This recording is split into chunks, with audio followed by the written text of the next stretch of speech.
কি করে বলবো বা কি থেকে শুরু করব কিছুই বুঝতে পারছি না। অনেক চেষ্টা করার পর আজকে পাঁচ পাঁচ ছ দিন পর আপনাদের খবরটা দিতে এসেছি।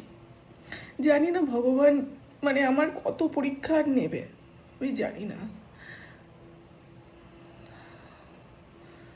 মানে কি জানি কি কারণে এরকম করছে আমার সাথে, আমি কিছুই জানি না।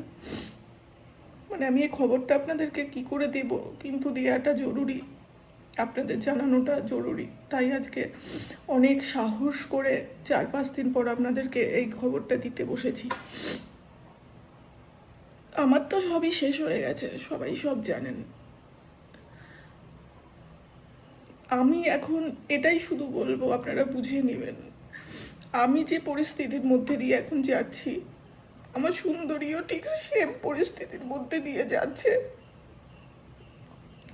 ভগবান জানি না কেন এরকম করলো। সুন্দর, আমি তো মানুষ, আমি বলতে পারছি, কাঁদতে পারছি, কষ্টগুলো মানুষের সাথে শেয়ার করতে পারছি, কিন্তু আমার সুন্দরী তো পারছে না। আপনারা নিশ্চয়ই বুঝতে পারছেন। আমাদের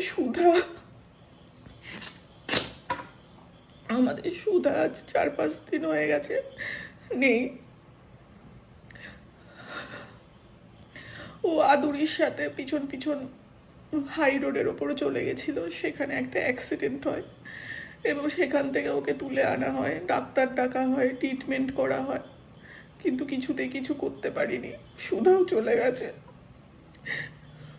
সুন্দরীর কাছে আমি গেছি, আমি রাত্রির করে যাচ্ছি, খাওয়া দাওয়া করছে, শারীরিক দিক থেকে ঠিক আছে, কিন্তু আমি জানি সুন্দরী ভালো নেই। আমি জানি, আমি ফিল করতে পারছি সুন্দরীর কষ্টটা। এটুকুই বলার ছিল।